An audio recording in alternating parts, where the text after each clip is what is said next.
Hi. Hello. Well, I uploaded a video this morning, but I wanted to do another live. It's Thursday, June 23rd, 2022. I'm trying out this new option for when you're creating a live stream, you can tag other YouTube channels.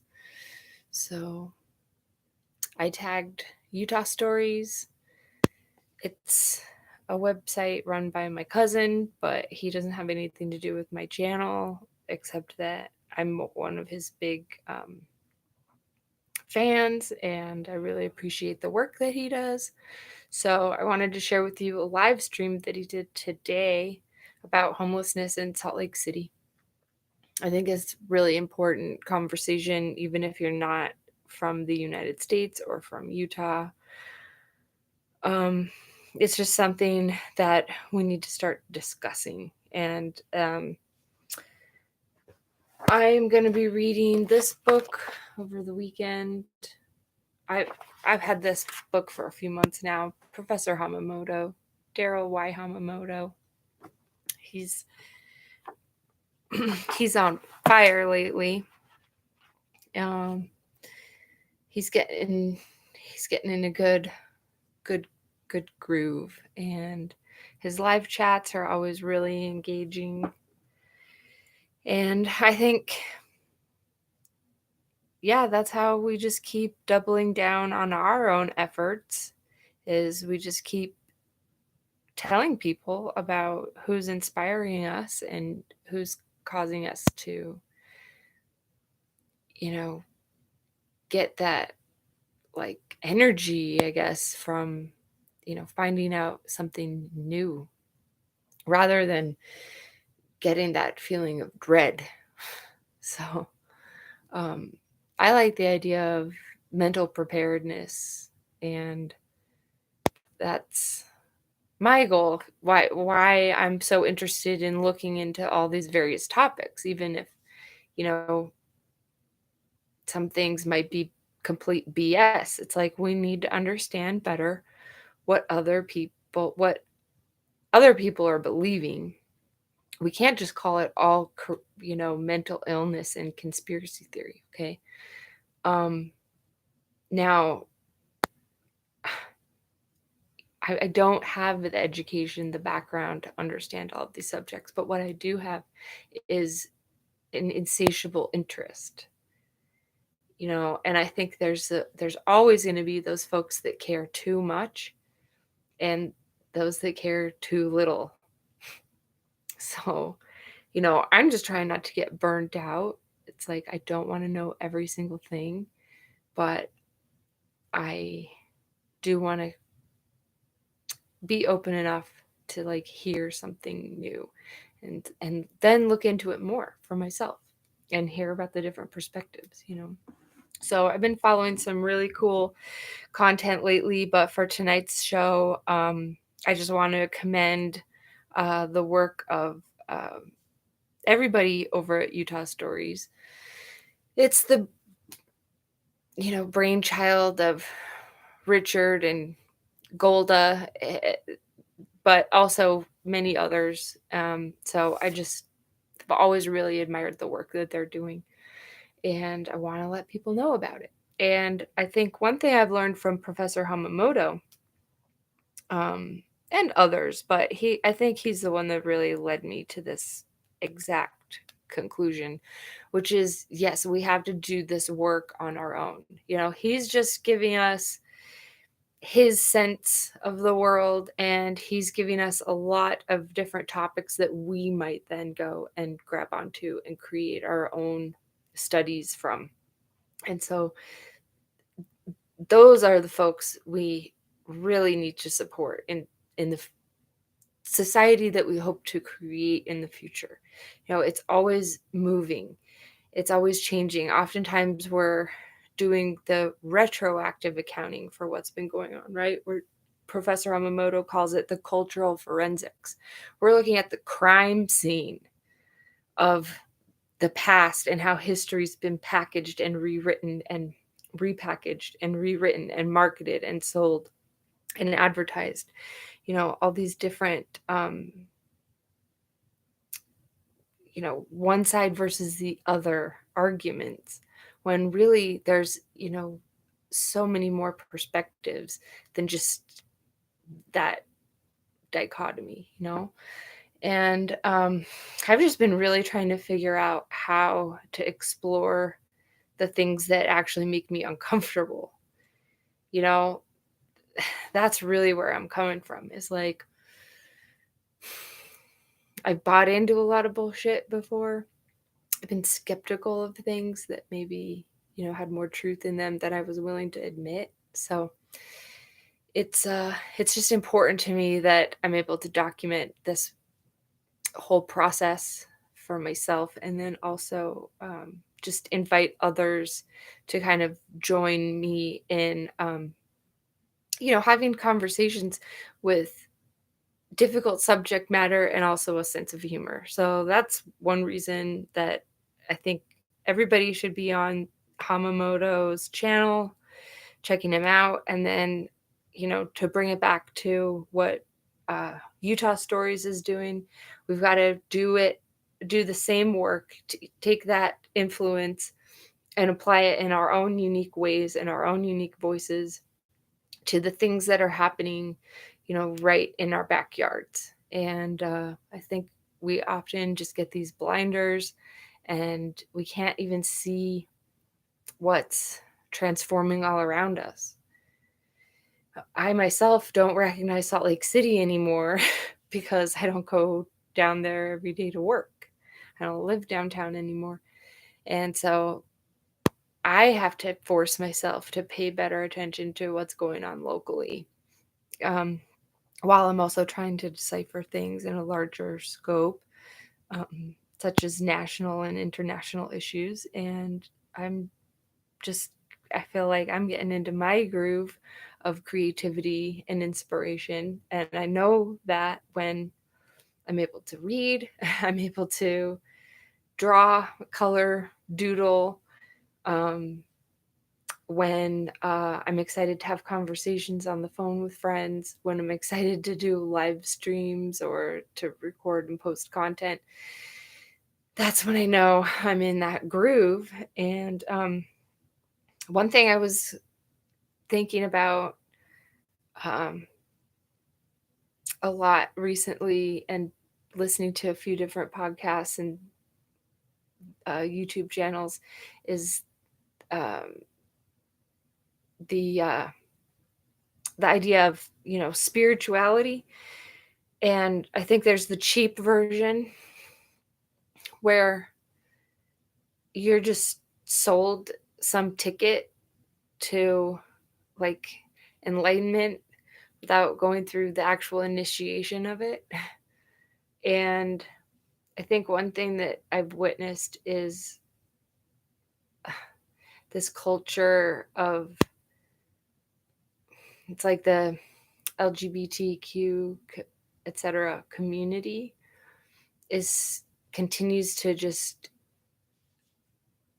like,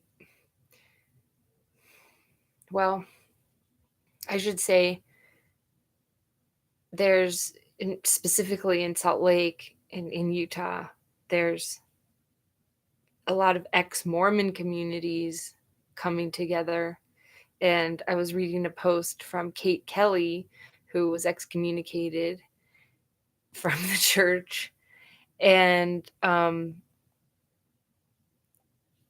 excuse me, the Church of Jesus Christ of Latter-day Saints. I refuse to acknowledge them as the church. Some would associate that as Catholic Church, but here in Utah, it's the LDS Church, formerly known as the Mormons. They don't want you to abbreviate their organization anymore. I think a lot of that branding has to do with the popularity of more recent shows like Under the Banner of Heaven, which talks about the fundamentalist Mormons a little bit. But I watched that series, and I also follow some other, like, ex-Mormon people, and one thing that was coming up is this word not often heard in, like, any kind of secular, um, or even I don't know that any other religions use this word very commonly anymore, but in Mormonism, it's common, is the term apostate. So, I've been reading a lot of different stuff, listening to a lot of different stuff about these gay apostates, people that have not only left the church, but then, they've come into, their new era of their sexual preference, their new identity, or as they may say, the identity they always were. I don't know. I'm not trying to define anyone else's journey. What I'm trying to do is to have love and understanding for these situations because I think it's really easy to just try and put everything into some package and say, oh, well, it's all about this. It's all about trauma. It's all about um, control, or it's all about sexual abuse, or whatever. It's all about, being overly medicated. And in Utah, they call Utah County Happy Valley because there's so many prescription drugs given to, you know, Molly Mormon mom uh, that can't handle the pressure they're under. So they just give them some pills.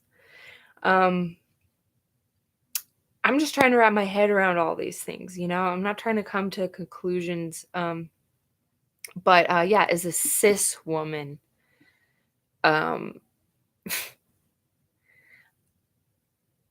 in a cis relationship, you know,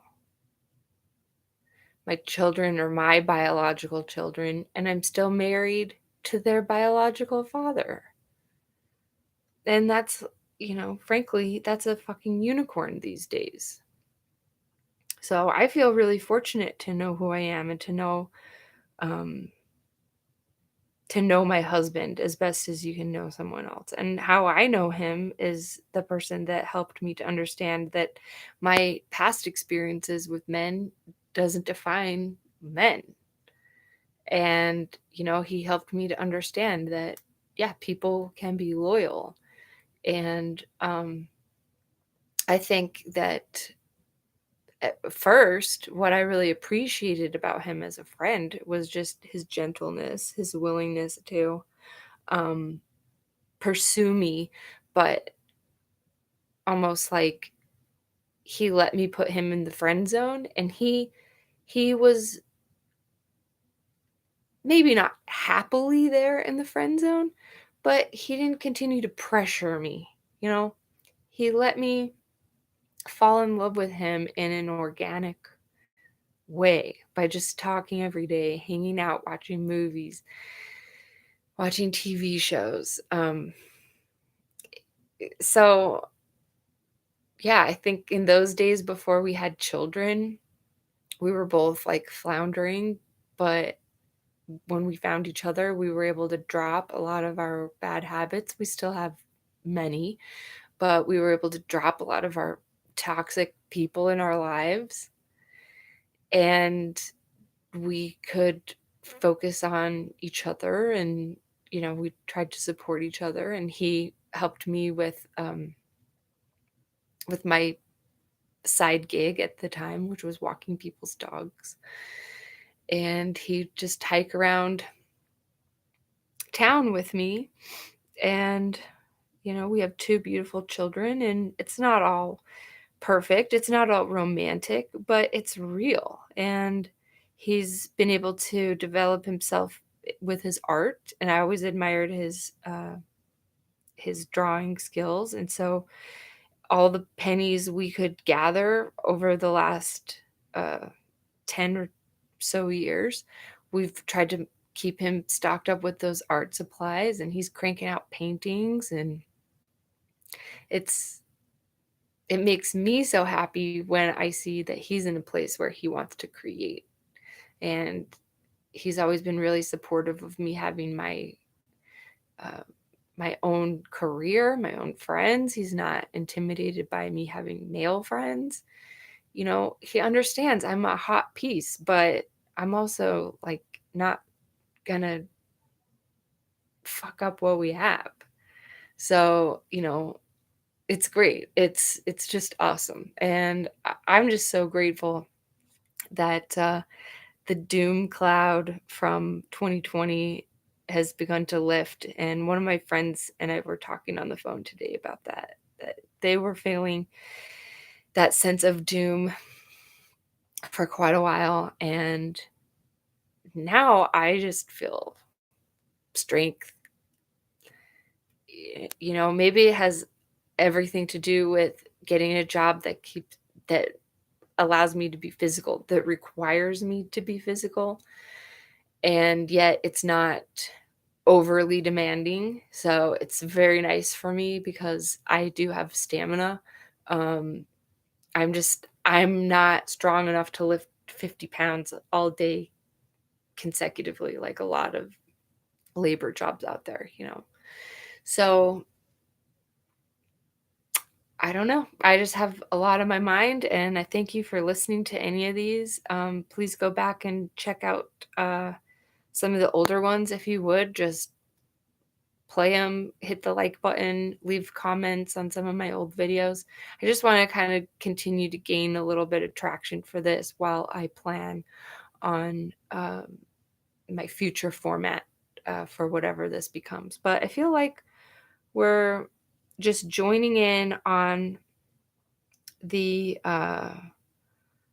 you would call it the grassroots movement, but I have been drawing trees a lot, and so I want to call it the trees roots movement because um you know we're scaling up, um and it's beautiful because if you look at how grasses growing from a rhizome, I'm sure there's different ways, different species of plants, but it's just the same concept of like bamboo. Bamboo's a grass. So if you accidentally plant it somewhere um, that it can escape, it can be so difficult to get rid of. Um, and grass, yeah, it gets into everywhere. It spreads its roots really far out. Um, there are different varieties that behave differently, but essentially it's the same. They're able to reproduce from seed, and they're able to reproduce from sending these shoots out underground. So mushrooms do that with their spores and then their mycelium layer underneath. Um, I've got these crazy elm trees in my park strip that they just fall from seed every spring, and they you let them go and they're established so fast, and they're really hard to get rid of because they have a tap root. They have a really deep tap root. um, but other trees, they'll have these roots that spread out. And so I like the idea of the trees roots movement because you've got different examples of propagation, and you've got different strengths and weaknesses for all the different varieties of these plants, and they've evolved alongside all the insects. They've evolved alongside the humans, and I think it's really cool to watch trees grow from babies. There's just something magical about it, and so yeah, the trees roots movement. We're all a part of it because we're coming to these conclusions somewhat. I mean, for me, I always had this sense about things. And now that I'm doing more studying and finding mentors in in the new way of mentorship where they may reply to my comments on their channel once in a while, but, yeah, they have lots of fans, and so it may not be the same as having a mentorship with someone face to face, one on one, but at least we have all these different people that we can listen to their perspectives. We can take their perspective and file it away, and then hopefully down the line see the pattern. And that's what I've learned from Professor Hamamoto. And my cousin Richard has also inspired me a lot, just through his work, even though like there's certainly things that like we might disagree with. Like that's okay, because I think we're both just curious and trying to figure things out. And so because he's older than me, I've been able to follow his example and really come to appreciate it more than ever. Um, and so, yeah, thank you, Richard. I sure you think my channel is Crazy Town, but you know me my whole life. So you've always known I'm a little bit Crazy Town. That's okay. Um, I love you and I appreciate you for what you're doing. You and Golda and your whole crew. I'm just really proud of you and the work of Utah Stories and how you've been able to keep it alive and really tend it like a little tree sapling. And now it's growing um, into something even more mature and beautiful. So, these small independent publications may not have far reach, but if they can inspire a few to do their own thing, it'll be really great. So, thanks for your time tonight, everybody. I hope some of these things were of interest to you. But yeah, let me know what you think about the idea of when you're so repressed in a sort of it doesn't exclusively have to be religion, but just a culture of uh, that that institution's control. It's like so many people are going to stay stuck in it and try and make it work the best they can, because if they leave it, they lose everything. On the other hand, you have the people that they run away from. If it's a religion, they'll run away from spirituality completely. And, you know, I don't think that's a better alternative if, you have to completely lose yourself and reinvent yourself. And, uh, it's like that pendulum swinging back too far. You can create damage to yourself and to others if you have that midlife crisis and break up your entire family. Or, the family can be all the better for it because you get to, be your authentic self.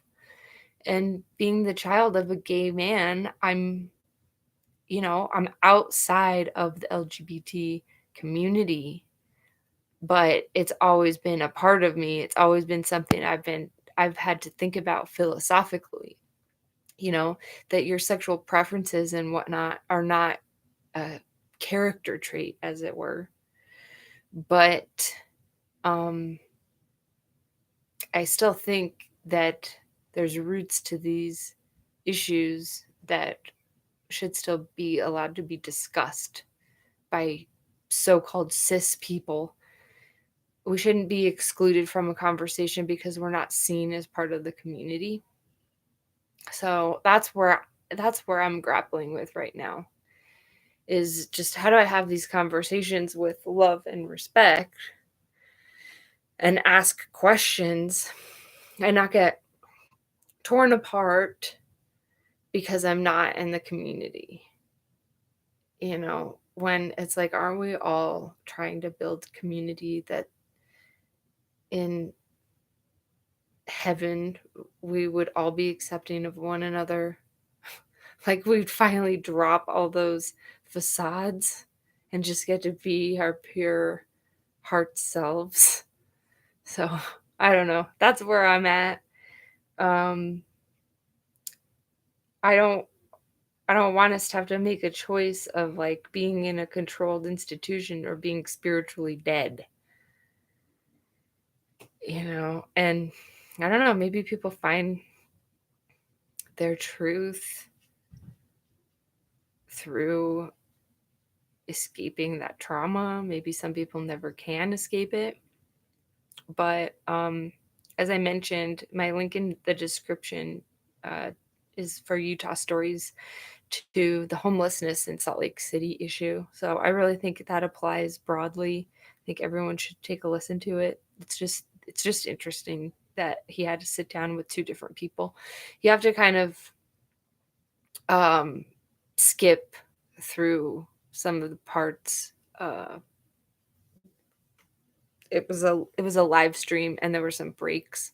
So just run your cursor over the time and pick up where it begins. I think it starts at like 2 minutes in. There's one interview and then there's a break. And then there's a second interview. But it's worth checking out. So I highly recommend you check out the Utah Stories YouTube channel, check out their website, and consider supporting some local journalism and sign up to get um, their beautiful magazine every month in the mail. Just for an example of local journalism. So, in somebody independent trying to get a locally owned business advertising rather than big corporate advertising that's in every other print media you can access now. So, yeah, if you're just looking for an example of what local journalism could be and how it might work um, as an actual business, even a business model, check out Utah Stories. They've been doing some really cool work for the last decade or more. So, thank you for listening, and we'll probably do another one tomorrow. Thanks. Good night.